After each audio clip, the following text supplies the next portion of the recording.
ಅದು ಮಯೂರಿನ ಶಾಪಿಂಗ್ ಕರ್ಕೊಂಡು ಹೋಗೋಣ ಅಂತಪ್ಪ.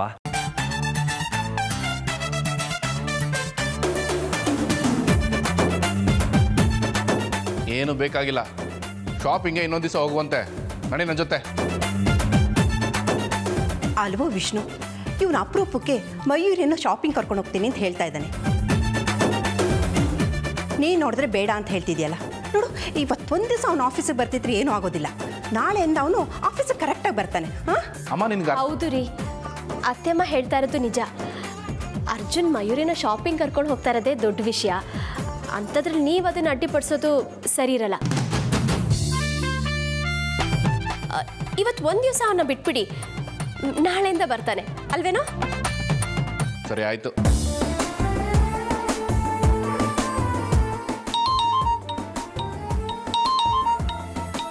ಹಲೋ,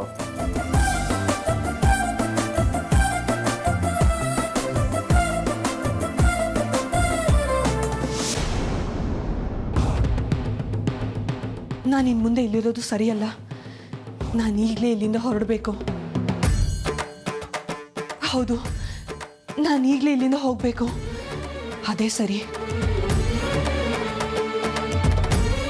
ನಿಂತ್ಕೋ ಅಮೃತ.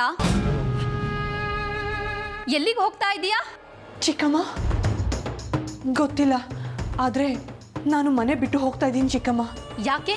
ಯಾಕಿಂತ ನಿರ್ಧಾರಕ್ಕೆ ಬಂದೆ ನೀನು? ಇನ್ನೇನು ಮಾಡಲಿ ಚಿಕ್ಕಮ್ಮ, ನಾನು ಇನ್ನೂ ಇಲ್ಲೇ ಇದ್ದರೆ ಇವ್ರ ಮಗಳು ಅನ್ನೋ ಸಂಬಂಧದ ಸರಪಳಿಯಲ್ಲಿ ಸಿಕ್ಕಾಕೊಂಡ್ಬಿಡ್ತೀನಿ. ಒಂದು ಕಡೆ ವಿಕ್ರಮ್ ಸರೋಜ್ ಅವರ ವಾತ್ಸಲ್ಯ, ಮತ್ತೊಂದು ಕಡೆ ಆ ಅರ್ಜುನ್ ಪದೇ ಪದೇ ಹಿಂದೆ ಬಿದ್ದು ಪ್ರೀತಿ ಮಾಡುವಂತಾನೆ. ಹೀಗೆ ಆದರೆ ನಾನು ನನ್ನ ಗುರಿನ ಸಾಧಿಸೋದಾದ್ರೂ ಹೇಗೆ? ಈಗ ನೋಡಿದ್ರೆ ವಿಕ್ರಮ್ ಅವರು ಆಫೀಸಿಗೆ ಬಂದು ತನ್ನ ಜವಾಬ್ದಾರಿಗಳನ್ನ ನೋಡ್ಕೋಬೇಕು ಅಂತ ಹೇಳ್ತಿದ್ದಾರೆ. ಹೀಗೆ ಆದರೆ ನಾನು ನನ್ನ ತಂದೆ ತಾಯಿನ ಕೊಂದವ್ರ ಮೇಲೆ ಸೇಡ್ ತಿರ್ಸ್ಕೊಳ್ಳೋದಕ್ಕೆ ಹೇಗಾಗುತ್ತೆ ಚಿಕ್ಕಮ್ಮ? ಅದು ಅಲ್ಲದೆ ನಾನು ಇಲ್ಲಿದ್ದಷ್ಟು ದಿನ ಕಳೆದೋಗಿರೋ ನನ್ನ ತಾಯಿ ದೇಹ ನನಗೆ ನೆನಪಿಗೆ ಬರ್ತಾನೆ ಇರುತ್ತೆ. ಅದಕ್ಕೆ ನಾನು ಈಗಲೇ ಈ ಮನೆ ಬಿಟ್ಟು ಹೋಗ್ತೀನಿ. ನೀನು ಇಲ್ಲಿಂದ ಹೋದ್ರೆ ನಿನ್ ಸಮಸ್ಯೆಗೆ ಪರಿಹಾರ ಸಿಗುತ್ತಾ ಅಮೃತ? ಹೌದು, ಸಿಗುತ್ತೆ. ನಾನು ಅವತ್ತೇ ಈ ಮನೆ ಬಿಟ್ಟು ಹೋಗೋದಕ್ಕೆ ಹೊರಟಿದ್ದೆ. ಆದರೆ ಅದೇ ಸಮಯಕ್ಕೆ ಸರಿಯಾಗಿ ಸರೋಜ ಅವ್ರಿಗೆ ಹಾವು ಕಚ್ಚಿಬಿಡ್ತು. ಅವ್ರನ್ನ ಬದುಕಿಸೋ ಬರದಲ್ಲಿ ನಾನು ಇಲ್ಲಿಂದ ಹೋಗೋ ಯೋಚನೆನೇ ಬಿಟ್ಟೆ. ಆದರೆ ಈಗ ನಾನು ಈ ಮನೆಯಿಂದ ಹೋಗಲೇಬೇಕು. ಹೋಗ್ತೀನಿ ಚಿಕ್ಕಮ್ಮ. ನಿಂತ್ಕೋ ಅಮೃತ. ನೀನು ಹೇಳೋದೆಲ್ಲ ಸರಿ, ನಾನು ನಿನ್ನ ಮಾತನ್ನ ಒಪ್ಕೊಳ್ತೀನಿ. ಹಾಗಂತ ಈಗ ನೀನು ಈ ಮನೆ ಬಿಟ್ಟು ಹೋಗೋದು ಸೂಕ್ತ ಅಲ್ಲ. ನಿನಗೆ ಈ ಮನೆಗಿಂತ ಸುರಕ್ಷಿತವಾದ ಜಾಗ ಬೇರೆ ಸಿಗಲ್ಲ ಅಮೃತ. ಅದಕ್ಕೆ ಹೇಳ್ತಾ ಇದ್ದೀನಿ, ನೀನು ಈಗ ಈ ಮನೆಯಿಂದ ಹೊರಗೆ ಹೋಗಬೇಡ. ಇಲ್ಲ ಚಿಕ್ಕಮ್ಮ, ನನ್ನಿಂದ ಈ ಮನೇಲಿ ಇರೋದಕ್ಕೆ ಆಗ್ತಿಲ್ಲ. ಕಷ್ಟ ಆದ್ರೂ ಇಷ್ಟಪಟ್ಟು ಇರಬೇಕು ಅಮೃತ. ನೀನ್ ಮನೆಯಿಂದ ಹೊರಗೋಗಿದ ತಕ್ಷಣ ನಿನ್ನ ಶತ್ರುಗಳು ನಿನ್ನನ್ನ ಹಿಂಬಾಲಿಸ್ಕೊಂಡು ಬರ್ತಾರೆ. ನಿನ್ನ ತಂದೆ ತಾಯಿನ ಕೊಂದ ಹಾಗೆ ಸಾಯಿಸಿದ್ರು ಸಾಯಿಸಬಹುದು. ಅದಕ್ಕೆ ನಾಗಮಣಿ ಸಿಗೋ ತನಕ ನೀನ್ ಇಲ್ಲಿಂದ ಎಲ್ಲೂ ಹೋಗ್ಬೇಡ. ಹೌದು ಅಮೃತ, ನಿನ್ನ ಗುರಿ ಮುಟ್ಟೋ ತನಕ ನೀನ್ ಇಲ್ಲೇ ಇರು. ನಿನ್ನ ಸ್ಥಿತಿ ನನಗೆ ಅರ್ಥ ಆಗುತ್ತೆ. ಆದ್ರೆ ಕೆಲವೊಂದು ಸತ್ಯಗಳನ್ನ ನಿನಗೆ ಹೇಳೋಕ್ಕಾಗ್ತಾ ಇಲ್ಲ. ನೋಡು, ನಿನಗೆ ಒಂದು ಮಾತನ್ನು ಮಾತ್ರ ಹೇಳಬಲ್ಲೆ. ಅರ್ಜುನ್ ನಿನ್ನ ಹಿಂದೆ ಬಂದರೂ ಏನೂ ಆಗಲ್ಲ. ಆ ಈಶ್ವರನ್ ಇಚ್ಛೆ ಇದ್ದ ಹಾಗೆ ಎಲ್ಲ ನಡೆಯೋದು. ನಿನ್ನ ತಂದೆ ನಾಗರಾಜ ವಾಸುಕಿ ವಂಶದ ಕುಡಿ, ಆ ವಂಶದ ರಾಜ. ಆದ್ರೂ ಅವ್ರನ್ನ ಒಬ್ಬ ಮಾನವ ಸಾಯಿಸ್ದ ಅಂದ್ರೆ ಅದು ಅವನ ಶಕ್ತಿಯಿಂದ ಅಲ್ಲ, ಆ ಈಶ್ವರನ ಇಚ್ಛೆಯಿಂದ ಮಾತ್ರ ಇವೆಲ್ಲ ಆಗೋದಕ್ಕೆ ಸಾಧ್ಯ. ಆ ಅರ್ಜುನ್ ನಿನ್ ಹಿಂದೆ ಪದೇ ಪದೇ ಬರ್ತಾ ಇದ್ದಾನೆ ಅಂದ್ರೆ ಅದು ಆ ಈಶ್ವರನ ಇಚ್ಛೆ ಇದ್ರೂ ಇರಬಹುದು. ಆ ಈಶ್ವರನ ಇಚ್ಛೆ ಹೇಗಿದೆಯೋ ಹಾಗೆ ನಡ್ಕೊಳ್ಳೋದಷ್ಟೇ ನಮ್ಮ ಕರ್ತವ್ಯ ಅಮೃತ. ಅಂದ್ರೆ ಅರ್ಜುನ್ ನನ್ನನ್ನು ಇಷ್ಟಪಡ್ತಾ ಇರೋದು ಈಶ್ವರನ ಇಚ್ಛೆನಾ? ಏನು ಹೇಳ್ತಾ ಇದ್ದೀರಾ ಚಿಕ್ಕಮ್ಮ ನೀವು?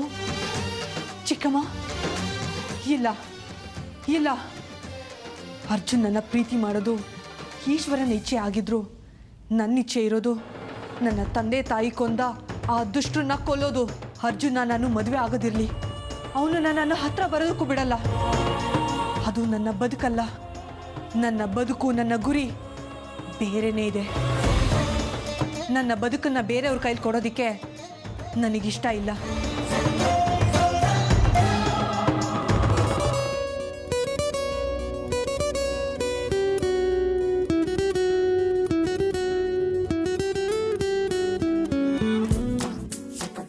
ನನ್ನ ಅರ್ಜುನ್ಗೆ ಇವತ್ತು ನಾನು ರಾಣಿ ಥರ ಇಲ್ಲ ಏಂಜಲ್ ಥರ ಕಾಣಿಸ್ಬೇಕು. ನಾನು ನೋಡಿದ ತಕ್ಷಣ ಹಾಗೆ ತಪ್ಕೊಂಡು ಮುತ್ತಿನ ಮಳೆಗರಿಬೇಕು. ಒಂದು ಕ್ಷಣನೂ ತಡ ಮಾಡಿದೆ ಮದುವೆ ಮಾಡಿ ಅಂತ ಅಜ್ಜಿ ಹತ್ರ ಅತ್ತೆ ಹತ್ರ ಗೋಗರಿಬೇಕು ಅರ್ಜುನು. ಹಾಗೆ ಕಾಣಿಸ್ಬೇಕು ನಾನಿವತ್ತು.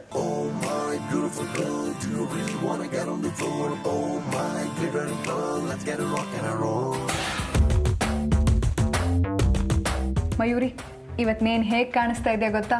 ರಂಬೆ, ಊರ್ವಶಿ, ಮೇನಕೆ ನಾವು ಮೀರಿಸೋಷ್ಟು ಸುಂದರವಾಗಿ ಕಾಣಿಸ್ತಾ ಇದ್ದ. You are a beautiful girl. Arjun ನೀನು ನೋಡಿದ ತಕ್ಷಣ ಫಿದಾ ಆಗೋದಂತೂ ಗ್ಯಾರಂಟಿ.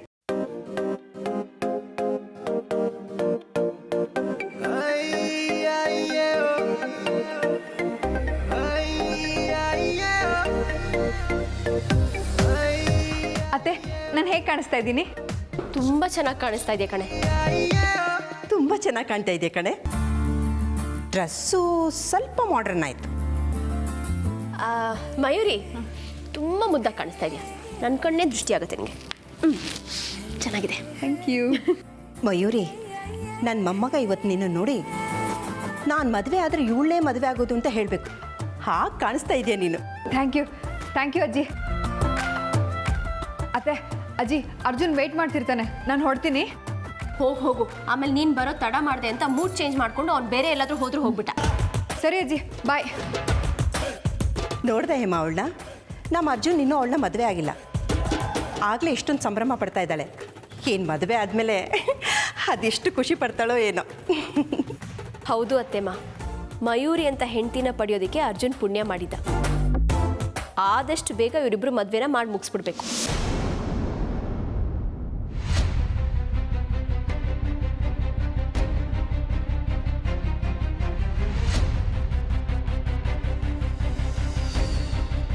ಅರ್ಜುನ್, ಕಾರ ಕಾಣಿಸ್ತಿಲ್ವಲ್ಲ?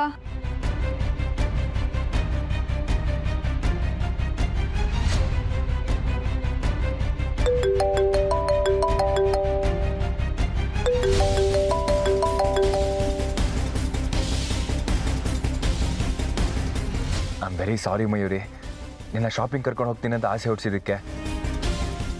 ನಾನೇನು ಮಾಡಲಿ, ನನಗೆ ಬೇರೆ ದಾರಿ ಇರಲಿಲ್ಲ ಅಪ್ಪನ ಹತ್ರ ತಪ್ಪಿಸ್ಕೊಳ್ಳೋದಕ್ಕೆ.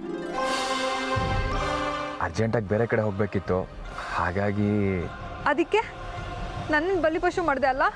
ಛೇ, ಹಾಗೆ ಅನ್ಕೋಬೇಡ ಮಯೂರಿ, ನೀ ನನ್ನ ಬೆಸ್ಟ್ ಫ್ರೆಂಡ್. ಅದಕ್ಕೆ ಅಪ್ಪನ ಹತ್ರ ಶಾಪಿಂಗ್ ಕರ್ಕೊಂಡು ಹೋಗ್ತೀನಿ ಅಂತ ಸುಳ್ಳು ಹೇಳಿದೆ. ಅದನ್ನೇ ನಂಬಿ ಅಮ್ಮ ಅಜ್ಜಿ ನನ್ನ ಅಪ್ಪನ ಜೊತೆ ಹೋಗೋದನ್ನು ತಪ್ಪಿಸಿದ್ರು. ನಿನ್ಗೇನಾದರೂ ಹರ್ಟ್ ಆಗಿದ್ರೆ I am very sorry Mayuri.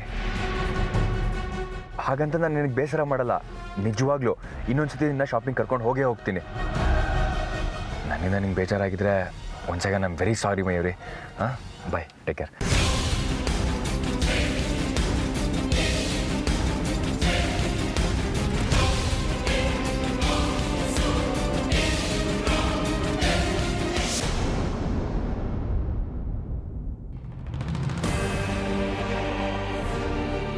ಅಯ್ಯೋ, ಒಳಗೆ ಬಂದ ತಕ್ಷಣ ಸರೋಜಾ ಮೇಡಮೇ ಕಾಣಿಸ್ಕೋಬೇಕಾ? ಇವ್ರಿಗೆ ನನ್ನನ್ನು ನೋಡಿ ಬರಬೇಡ ಅಂತಂದ್ರು ಯಾಕೆ ಬಂದ್ರಿ ಅಂತ ಕೇಳಿದ್ರೆ ನನಗೇನು ಹೇಳಲಿ? ಹೇಗಪ್ಪ ಇವರಿಂದ ತಪ್ಪಿಸ್ಕೊಳ್ಳೋದು?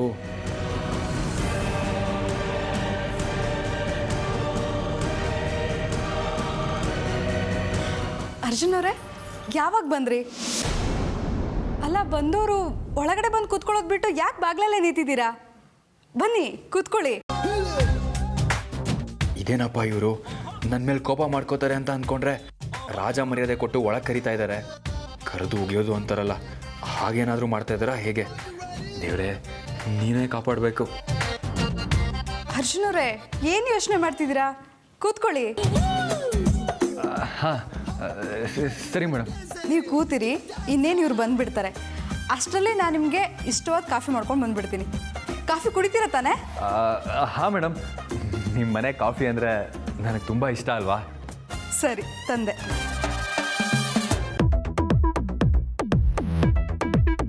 ಈ ಗಂಡ ಹೆಂಡತಿ ಏನು ಸ್ಕ್ರೂ ಲೂಸಾ ಅಂತ ಒಂದೊಂದು ಸತಿ ಒಂದೊಂದು ಥರ ಮಾತಾಡ್ತಾರೆ. ಇವರು ಅರ್ಥ ಮಾಡ್ಕೊಳ್ಳೋದೇ ಕಷ್ಟ. ಎಲ್ಲಿ ನನ್ನ ಅರ್ಗಿಣಿನೇ ಕಾಣಿಸ್ತಾ ಇಲ್ಲ.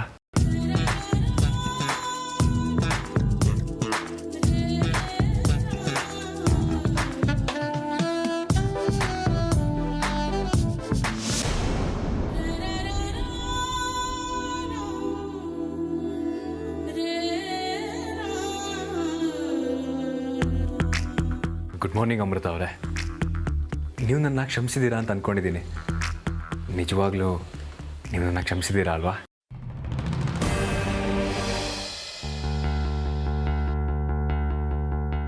ಓಹ್ hello mister Vishnu. Hello Karan, welcome to my office. By the way, ಇವಳು ನನ್ನ ಮಗಳು ಅಮೃತ. ಅಮೃತ, ನೈಸ್ ನೇಮ್.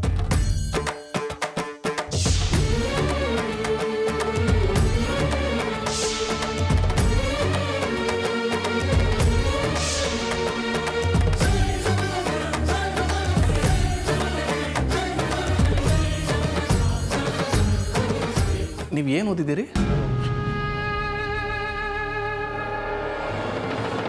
ಯಾಕೆ ಹೀಗಾಗ್ತಿದೆ? ನನಗೆ ಇದ್ದಕ್ಕಿದ್ದಾಗೆ ಯಾಕೆಲ್ಲ ನೆನಪಿಗೆ ಬರ್ತಾ ಇದೆ? ಅದು ಇವರು ಯಾರನ್ನು ನೋಡಿದ ತಕ್ಷಣ ಮನಸ್ಸಲ್ಲಿ ಏನೋ ಒಂದು ರೀತಿ ತಳಮಳ ಆಗ್ತಿದೆಯಲ್ಲ, ಯಾಕೆ?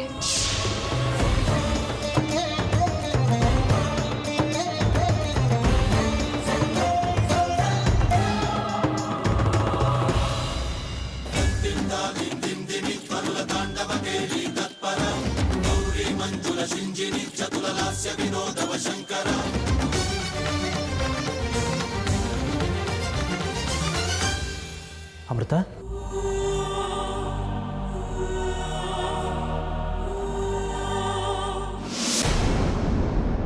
ಅಮೃತ, ವಿಷ್ಣು ಅವರು ನೀನೇನು ಓದಿದ್ಯಾ ಅಂತ ಕೇಳ್ತಿದ್ದಾರೆ ಅಷ್ಟೇ. ಹೇಳು, ಏನು ಓದಿದ್ಯಾ? ಅದು ನಾನು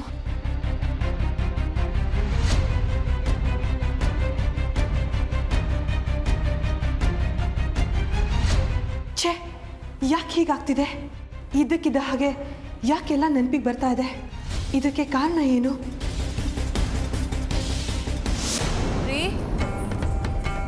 ರೀ ಹೋದ್ರಿ ಇವರು?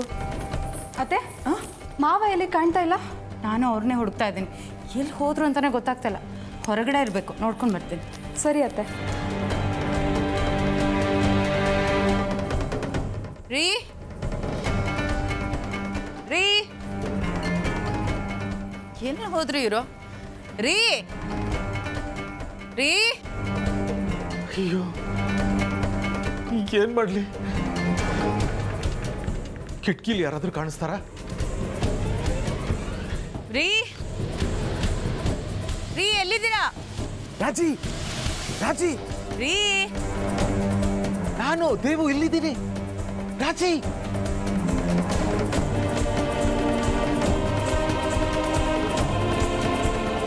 ರಾಜಿ, ರಾಜಿ, ಅಯ್ಯೋ ಇಲ್ಲಿ ನೋಡಿ ರಾಜಿ. ರೀ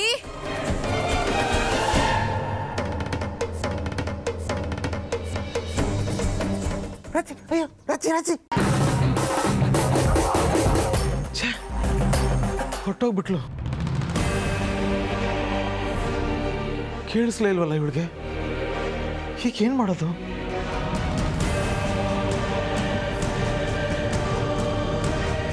ಅಯ್ಯೋ,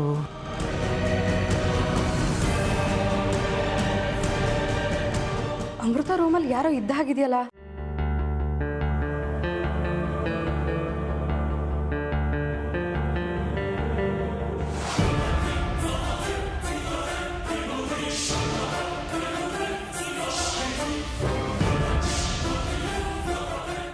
ಮಾವ, ನೀವಾ? ಇಲ್ಲಿಗೆ ಯಾಕೆ ಬಂದ್ರೆ? ಇಲ್ಲೇನು ಮಾಡ್ತಿದ್ರೆ ಮಾವ? ಸರೋಜ, ಅದು ಹಾಂ, ಇಲ್ಲಿನ ಬಾತ್ರೂಮ್ ಯೂಸ್ ಮಾಡೋಣ ಅಂತ ಬಂದೆ. ಈ ಬಾತ್ರೂಮ್ ಯೂಸ್ ಮಾಡೋದಕ್ಕೆ ಬಂದ್ರಾ? ಯಾಕೆ ಮಾವ, ನಿಮ್ಮ ರೂಮಲ್ಲೇ ಇದೆಯಲ್ಲ. ಅಲ್ಲ, ಅದು ರಾಜಿ ಸ್ನಾನಕ್ಕೆ ಹೋಗಿದ್ಲು, ಅದಕ್ಕೆ ಇಲ್ಲಿ ಬಂದೆ ನಾನು. ರೀ, ಯಾಕ್ರಿ ಸುಳ್ಳು ಹೇಳ್ತಾ ಇದ್ದೀರಾ? ನಾನು ಇನ್ನೂ ಸ್ನಾನನೇ ಮಾಡಿಲ್ಲ. ರಾಜಿ, ರೀ, ನೀವು ಯಾಕೆ ಇಲ್ಲಿಗೆ ಬಂದ್ರಿ ಅಂತ ಹೇಳೋದು ಬಿಟ್ಟು ಯಾಕೆ ಕಣ್ಣು ಮುಟ್ಟಕ್ಸ್ತಾ ಇದ್ದೀರಾ? ರಾಜಿ, ಅದು ಏನಂದ್ರೆ ರೀ, ನೀವು ಯಾಕ್ರಿ ಅಮೃತನ ದುಪ್ಪಟ್ಟ ಇಟ್ಕೊಂಡಿದ್ದೀರಾ? ಹಾಕ್ರಿ ಅದನ್ನಲ್ಲಿ.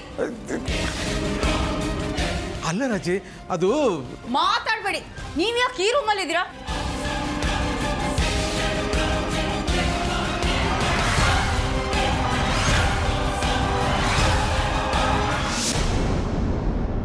ವಿಕ್ರಮ್ ಅವರೇ, ನಿಮ್ಮ ಮಗಳು ಯಾಕೆ ಮಾತಾಡ್ತಿಲ್ಲ? ನಾನು ಏನಾದರೂ ತಪ್ಪು ಮಾತಾಡೋಣ ಅಥವಾ ಕೇಳಬಾರ್ದು ಕೇಳೋದನ್ನ? ಛೇ, ಹಾಗೇನೂ ಇಲ್ಲ ವಿಷ್ಣು ಅವರೇ. ನೀವೇನು ತಪ್ಪು ಮಾತಾಡೂ ಇಲ್ಲ, ಕೇಳಬಾರದು ಕೇಳೂ ಇಲ್ಲ. ಅಮೃತಂಗೆ ಸ್ವಲ್ಪ ಹೊಸಬ್ರ ಹತ್ರ ಮಾತಾಡೋದಕ್ಕೆ ಸಂಕೋಚ ಅಷ್ಟೆ. ಹಾಗಾಗಿ ಅಪ್ಪ, ನಾನು ಸ್ವಲ್ಪ ಹೊತ್ತು ಹೊರಗಡೆ ಹೋಗಿ ಬರಲ್ಲ? ಆಯ್ತಮ್ಮ.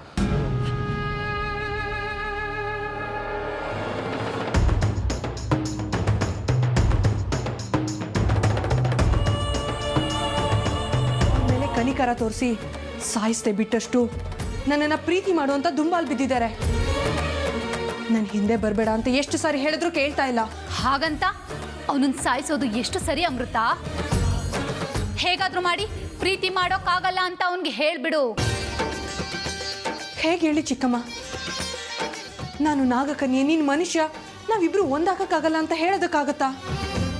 ಅದನ್ನ ಹೇಳಿದ್ರೆ ನಾನು ಯಾರು ಅನ್ನೋ ಸತ್ಯ ಅರ್ಜುನ್ಗೆ ಗೊತ್ತಾಗುತ್ತೆ. ಆಗ ನಾನು ಇಲ್ಲಿಗೆ ಬಂದಿರೋ ಉದ್ದೇಶ ಈಡೇರಲ್ಲ ಚಿಕ್ಕಮ್ಮ. ಅದಕ್ಕೆ ನಾನೊಂದು ನಿರ್ಧಾರಕ್ಕೆ ಬಂದಿದ್ದೀನಿ. ಯಾವ ನಿರ್ಧಾರ? ಇನ್ನು ನನ್ನಿಂದ ಇಲ್ಲಿರೋದಕ್ಕಾಗಲ್ಲ. ಈ ಭೂಲೋಕದಲ್ಲಿ ಒಂದು ಕ್ಷಣನೂ ಇಲ್ಲದೆ ನಾನು ವಾಪಸ್ ಬಂದ್ಬಿಡ್ತೀನಿ. ಅಮೃತ, ಏನ್ ಹೇಳ್ತಾ ಇದೀಯಾ ನೀನು? ಇಡೀ ವಾಸುಕಿ ವಂಶ ಈಗ ನಿನ್ ಮೇಲೆ ಅಪಾರವಾದ ನಿರೀಕ್ಷೆ ಇಟ್ಕೊಂಡಿದೆ. ನೀನು ಭೂಲೋಕಕ್ಕೆ ಹೋದ ಉದ್ದೇಶನ ಪೂರ್ತಿಗೊಳಿಸ್ದೆ ಇಲ್ಲಿಗೆ ವಾಪಸ್ ಬಂದ್ರೆ ನಿನಗೆ ಗೌರವ ಸಿಗಲ್ಲ ಅಮೃತ. ನಿನ್ನ ತಂದೆ ತಾಯಿಯ ಆತ್ಮಕ್ಕೆ ಶಾಂತಿನೂ ಸಿಗಲ್ಲ. ನಿಜ, ನೀವು ಹೇಳೋದು ನಿಜ. ಆದ್ರೆ ನಾನು ಏನ್ ಮಾಡ್ಲಿ? ಏನ್ ಮಾಡ್ಲಿ ಅಂತ ಹತಾಶಳಾಗ್ಬೇಡ ಅಮೃತ. ನಿನ್ನಿಂದ ಎಲ್ಲಾನು ಸಾಧ್ಯ ಇದೆ. ನಿನ್ನಲ್ಲಿ ಆ ಶಕ್ತಿ ಇದೆ. ನೀನ್ ಅಲ್ಲಿಗೆ ಹೋಗಿರೋ ಉದ್ದೇಶದ ಕಡೆ ಗಮನ ಕೊಡು. ನಿನ್ನ ತಂದೆ ತಾಯಿಗಳನ್ನ ಕೊಂದು ಪಾಪಿಗಳನ್ನ ಹುಡುಕಿ ಬಲಿ ತಗೋ. ನಾಗಮಣಿ ಎಲ್ಲಿದೆ ಅಂತ ಕಂಡಿಡ್ದು ವಾಪಸ್ ನಾಗಲೋಕಕ್ಕೆ ಬಾ. ಈ ಕೆಲಸಗಳನ್ನ ನೀನ್ ಮಾಡ್ಲೇಬೇಕು ಅಮೃತ. ಹಾಗೆ ಇಲ್ಲಿಗೆ ಬರಕ್ಕಾಗಲ್ಲ. ಬಂದ್ರು ಪ್ರಯೋಜನ ಇಲ್ಲ. ಏನ್ ಮಾಡ್ಲಿ ನಾನು? ಚಿಕ್ಕಮ್ಮ ಹೇಳೋದೇ ಸರಿ. ಆದ್ರೆ ನನ್ನಿಂದ ನಾನು ಇಲ್ಲಿಗೆ ಬಂದಿರೋ ಉದ್ದೇಶನ ಈಡೇರಿಸ್ಕೊಳ್ಳೋದಕ್ಕಾಗುತ್ತಾ? ನಾಗೇಶ್ವರ, ನಾನು ನಿನ್ನನ್ನೇ ನಂಬಿದ್ದೀನಿ. ನೀನೇ ನನಗೆ ದಾರಿ ತೋರಿಸ್ಬೇಕು.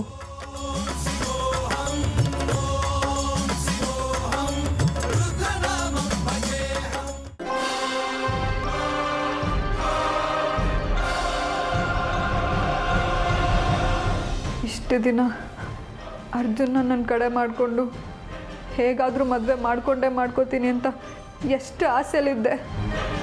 ನನ್ನ ಸೌಂದರ್ಯಕ್ಕೆ ಅವನು ಖಂಡಿತ ಫಿದಾ ಆಗ್ತಾನೆ, ಮನಸ್ಸು ಸೋಲ್ತಾನೆ ಅಂತ ತುಂಬ ಕಾನ್ಫಿಡೆನ್ಸ್ ಇತ್ತು. ಆದರೆ ಇವತ್ತು ಅದೇ ಅರ್ಜುನು ನನ್ನ ಮದುವೆ ಆಗೋದಕ್ಕಾಗಲ್ಲ, ನನ್ನ ಕಂಡ್ರೆ ಇಷ್ಟ ಇಲ್ಲ ಅಂತ ಖಂಡಿತವಾಗಿ ಹೇಳಿದ್ಮೇಲೆ, ನಾನು ಮದುವೆ ಆಗಬೇಕು ಅಂತಿದ್ದ ಅರ್ಜುನೇ ಹಾಗೆ ಹೇಳಿದ್ಮೇಲೆ ನಾನಿಲ್ಲಿದ್ದು ಏನು ಪ್ರಯೋಜನ?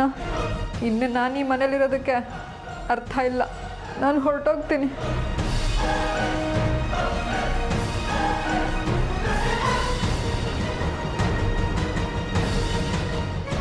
ಬಾಯ್ ಅರ್ಜುನ್. ನೀನು ನನ್ನ ಮದುವೆ ಆಗಲ್ಲ ಅಂತ ಹೇಳಿದ್ಮೇಲೆ ನಾನಿಲ್ಲಿರಲ್ಲ. ಮತ್ತೆ ನಿನ್ನ ಬದುಕಿಗೆ ಇನ್ಯಾವತ್ತೂ ಬರಲ್ಲ. ನಿನ್ನ ಜೀವನದಿಂದ ನಾನು ದೂರ ಹೋಗ್ತಾ ಇದ್ದೀನಿ. ಮತ್ತಿನ್ಯಾವತ್ತೂ ನಿನ್ನ ಕಣ್ಮುಂದೆ ಬರಲ್ಲ. ಬಾಯ್. ಮಯೂರಿ, ಎಲ್ಲಿ ಹೋಗ್ತಾ ಇದೆಯಾ ನೀನು? ನಮ್ಮ ಮನೆಗೆ ಹೋಗ್ತಾ ಇದ್ದೀನಿ ಅಜ್ಜಿ. ಅದೇನು ಹೇಳ್ದೆ ಕೇಳ್ದೆ ಹೋಗ್ತಾ ಇರೋದು? ಇಲ್ಲಿದ್ದು ಇನ್ನೇನು ಪ್ರಯೋಜನ ಇಲ್ಲ ಅಜ್ಜಿ, ಅದಕ್ಕೆ ಹೋಗ್ತಾ ಇದ್ದೀನಿ. ಏನೇ ನಿನ್ನ ಮಾತಿನ ಅರ್ಥ? ಅರ್ಜುನ್ ಏನಾದರೂ ಅನ್ನ? ಹ್ಞೂ, ನಾನು ಇಲ್ಲಿರೋದೇ ಅರ್ಜುನ್ನ ಮದುವೆ ಆಗಬೇಕು ಅನ್ನೋ ಕಾರಣಕ್ಕೆ ತಾನೆ. ಆದರೆ ಅರ್ಜುನ್ ನನ್ನ ಮದುವೆ ಆಗೋದಕ್ಕೆ ಇಷ್ಟ ಇಲ್ಲ ಅಂತ ಕಡ್ಡಿ ತುಂಡು ಮಾಡಿದಾಗ ಹೇಳ್ಬಿಟ್ಟ. ಇನ್ನು ನಾನಿಲ್ಲಿದ್ದು ಇನ್ನೇನು ಪ್ರಯೋಜನ ಅಜ್ಜಿ, ಅದಕ್ಕೆ ಹೋಗ್ತಾ ಇದ್ದೀನಿ.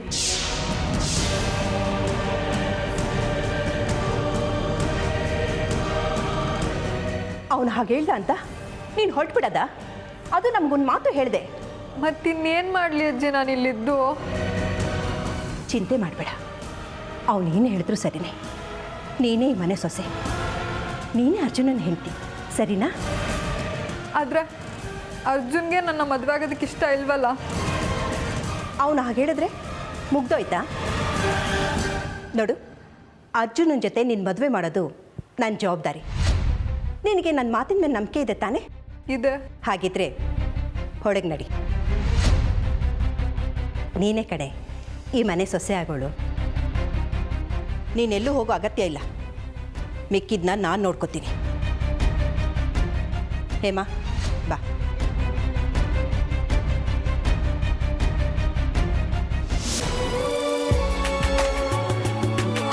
ಇನ್ನು ಮುಂದೆ ನನಗೆ ಕಾಯೋದಕ್ಕಾಗಲ್ಲ ಕಣ್ರಿ ಅಮೃತ ಅವರೇ. ಇಷ್ಟು ದಿನ ನೀವು ನನ್ನ ಲವ್ನ ಅಕ್ಸೆಪ್ಟ್ ಮಾಡ್ತೀರಾ ಅಂತ ಕಾಯ್ತಾ ಇದ್ದೆ. ನೀವು ಅಕ್ಸೆಪ್ಟ್ ಮಾಡಲೇ ಇಲ್ಲ. ನಾಳೆನೇ ನಿಮ್ಮ ಮನೆಗೆ ಬಂದು ನಿಮ್ಮ ಕೈ ಹಿಡಿದು ನಿಮ್ಮ ಮನೆ ಪಕ್ಕದಲ್ಲಿರೋ ದೇವಸ್ಥಾನಕ್ಕೆ ನಿಮ್ಮನ್ನು ಕರ್ಕೊಂಡೋಗಿ ನಿಮ್ಮ ಕುತ್ತಿಗೆಗೆ ತಾಳಿ ಕಟ್ಟಿ ನಮ್ಮ ಅಮ್ಮ ಅಜ್ಜಿ ಮುಂದೆ ನಿಲ್ಲಿಸಿ ನೀವೇ ಈ ಮನೆ ಸೊಸೆ, ನೀವೇ ನನ್ನ ಹೆಂಡತಿ ಅಂತ ತೋರಿಸ್ತೀನಿ. ಹಾಂ, ಹೀಗೆಲ್ಲ ಮಾಡಬೇಕು ಅಂತ ನನಗೂ ಆಸೆ. ಆದರೆ ಏನು ಮಾಡಲಿ, ಇದು ರಿಯಲ್ ಲೈಫ್ ಅಲ್ಲ. ಇದೆಲ್ಲ ಏನಿದ್ರು ಸಿನಿಮಾದಲ್ಲಿ ಮಾತ್ರ ಸಾಧ್ಯ. ರೀ ಅಮೃತ ಅವರೇ, ಪ್ಲೀಸ್ ನನ್ನ ಪರಿಸ್ಥಿತಿನ ಅರ್ಥ ಮಾಡ್ಕೊಳ್ರಿ. ನಮ್ಮ ಮನೇಲಿ ಅಜ್ಜಿ ಅಮ್ಮ ಇಬ್ಬರು ಮದುವೆ ಆಗು ಅಂತ ಬಂಬಡಿ ಬಜಾಯಿಸ್ತಾ ಇದ್ದಾರೆ. ಆ ಮಯೂರಿ ನಾನು ಮದುವೆ ಆಗೋದಿಲ್ಲ ಅಂತ ಹೇಳಿದ್ರು ನನ್ನ ಮದುವೆ ಆಗು ಅಂತ ಹಿಂದೆ ಬಿದ್ದಿದ್ದಾಳೆ. ನಾನು ನಿಮ್ಮಿಂದೆ ಮದುವೆ ಆಗುವಂತ ಬಿದ್ದಿದ್ದೀನಲ್ಲ, ಹಾಗೆ ಅದು ಸಾಧ್ಯ ಇಲ್ಲ ಅಂತ ಅವಳಿಗೆ ಗೊತ್ತಿಲ್ಲ. ರೀ ಅಮೃತ ಅವರೇ, ನನಗಿಂತ ಒಳ್ಳೆ ಹುಡುಗ ಮತ್ತೆ ಸಿಗಲ್ಲ ಕಣ್ರಿ. ಅಲ್ಲ, ನನ್ನಲ್ಲಿ ಏನು ಕಮ್ಮಿ ಆಗಿದೆ ಅಂತ ನೀವು ನನ್ನ ಪ್ರೀತಿ ಮಾಡೋದಕ್ಕೆ ಒಪ್ಕೋತಾ ಇಲ್ಲ? ಸರಿ, ನಿಮ್ಮ ಟರ್ಮ್ಸ್ ಆ್ಯಂಡ್ ಕಂಡೀಷನ್ಸ್ಗೆಲ್ಲ ನಾನು ಕಣ್ಣು ಮುಚ್ಕೊಂಡು ಒಪ್ಕೋತೀನಿ. ಹಾಗೆ ನೀವು ನನ್ನ ಪ್ರೀತಿ ಮಾಡೋದಕ್ಕೆ ಒಪ್ಕೋಬೇಕು, ಸರಿನಾ? ನಾಳೆ ಎರಡರಲ್ಲೊಂದು ತೀರ್ಮಾನ ಆಗಲೇಬೇಕು. ಎರಡರಲ್ಲಿ ಒಂದೇನು, ತೀರ್ಮಾನ ಆಗೋದೇ ಒಂದೇ. ನೀವು ನನ್ನ ಮದುವೆ ಆಗೋದಕ್ಕೆ ಒಪ್ಕೋಬೇಕು. ಒಪ್ಕೋತೀರಾ? ಅದು ಬಿಟ್ಟರೆ ನಿಮಗೆ ಬೇರೆ ದಾರಿನೇ ಇಲ್ಲ.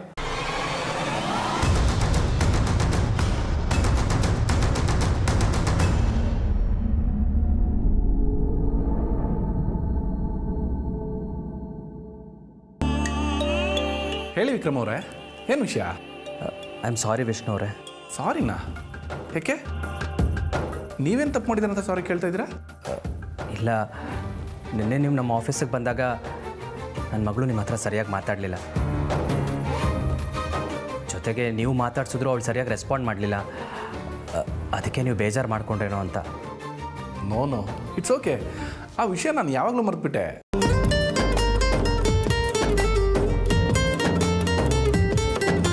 ಅದು ನಿಮ್ಮ ದೊಡ್ಡ ಗುಣ ಸರ್. ಆದರೆ ನಿನ್ನೆ ನನ್ನ ಮಗಳು ಮೊದಲನೇ ಸರಿ ಆಫೀಸಿಗೆ ಬಂದಿದ್ದು. ಅವಳಿಗೆ ಈ ಆಫೀಸ್ ಕೆಲಸಗಳು ಅದು ರೊಟೀನೆಲ್ಲ ಅಭ್ಯಾಸ ಇಲ್ಲ. ಬಹುಶಃ ಅದಕ್ಕೆ ಆ ಥರ ಬಿಹೇವ್ ಮಾಡೋದು ಅನಿಸುತ್ತೆ. ನೀವು ಬೇಜಾರು ಮಾಡ್ಕೋಬೇಡಿ ಸರ್. ಹಾಗೇನಿಲ್ಲ. ನೀವ್ಯಾಕೆ ಇನ್ನೂ ಅದನ್ನು ಮನಸ್ಸಲ್ಲೇ ಇಟ್ಕೊಂಡಿದ್ದೀರಾ? ಹೆಣ್ಮಕ್ಳಿಗೆ ಹೊಸಬ್ರ ಹತ್ರ ಮಾತಾಡೋದಕ್ಕೆ ಸಹಜವಾಗಿ ಸಂಕೋಚ ಆಗುತ್ತೆ. ಹಾಗಾಗಿ ನಿಮ್ಮ ಮಗಳು ನನ್ನ ಹತ್ರ ಆ ರೀತಿ ನಡ್ಕೊಂಡಿದ್ದಾಳೆ. ಅದು ಬಿಡಿ, ಅಗ್ರಿಮೆಂಟ್ ರೆಡಿ ಇದೆಯಾ? ಹಾಂ ಸರ್, ರೆಡಿಯಾಗಿದೆ. ಓ ಸರಿ, ಹಾಗಾದರೆ ನಾಳೆ ನಿಮ್ಮ ಆಫೀಸಿಗೆ ಬಂದು ನಾನು ಸೈನ್ ಮಾಡ್ತೀನಿ. ಬೇಡ ಸರ್, ಈ ಸಾರಿ ನಾನೇ ನಿಮ್ಮ ಆಫೀಸಿಗೆ ಬಂದು ಸೈನ್ ಮಾಡಿಸ್ಕೊಂಡು ಹೋಗ್ತೀನಿ. Oh that's good. ಅದು ಇನ್ನೂ ಒಳ್ಳೆಯದೇ. ನೀವು ನಮ್ಮ ಆಫೀಸ್ ನೋಡಿದಾಗತ್ತೆ. ಖಂಡಿತ ಬನ್ನಿ, ನಾಳೆ ನಿಮಗೋಸ್ಕರ ವೆಯ್ಟ್ ಮಾಡ್ತಾ ಇರ್ತೀನಿ. ಶೋರ್ ಸರ್, ಬರ್ತೀನಿ sir. Bye, good night. Okay sir, thank you, bye. ರೀ, ವಿಷ್ಣು ಅವ್ರು ಏನು ಹೇಳಿದ್ರು? ಅಮೃತ ವಿಷಯಕ್ಕೆ ಅವ್ರೇನಾದರೂ ಬೇಜಾರು ಮಾಡ್ಕೊಂಡಿದ್ದಾರಾ? ಅವ್ರ ಮಾತಲ್ಲಿ ಬೇಜಾರಾಗಿಲ್ಲ ಅನ್ನೋ ಥರ ಏನೋ ಇತ್ತು. ಆದರೆ ಅವ್ರ ಮಾತಿನ ಭಾವಾರ್ಥ ತಿಳ್ಕೊಂಡ್ರೆ ಎಲ್ಲೋ ಒಂದು ಕಡೆ ಅವ್ರಿಗೆ ಬೇಸರ ಆಗಿರೋದಂತೂ ನಿಜ.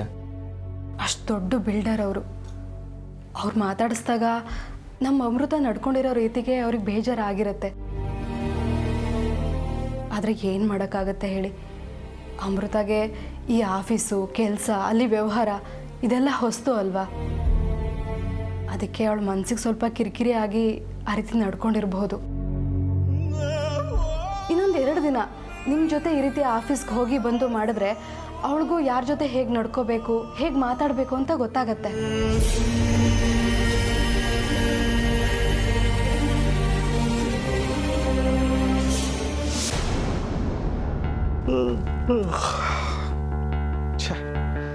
ಈ ರಾಜಿಗೆ ಎಷ್ಟು ಸಲ ಹೇಳ್ತೀನಿ, ಮಲಗೋದಕ್ಕೆ ಮುಂಚೆ ಪಕ್ಕದಲ್ಲಿ ಕುಡಿಯೋ ನೀರು ಇಡು ಅಂತ.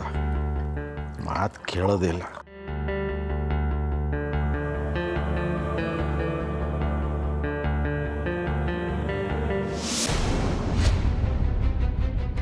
ಏನಿದು ಮೇಲ್ಗಡೆ ಲೈಟ್ ಎಲ್ಲ ಹಾಗೆ ಉರಿತಾ ಇದೆಯಲ್ಲ?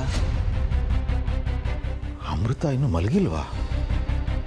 ಇಷ್ಟೊತ್ತಲ್ಲಿ ಏನು ಮಾಡ್ತಿದ್ದಾಳೆ? ನೋಡ್ಬಿಡೋಣ.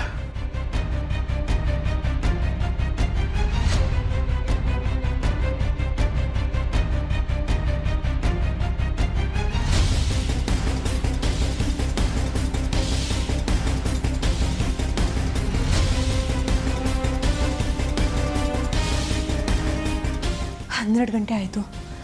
ನಾನೀಗ ನಾಗರೂಪಕ್ಕೆ ಬರೋ ಸಮಯ.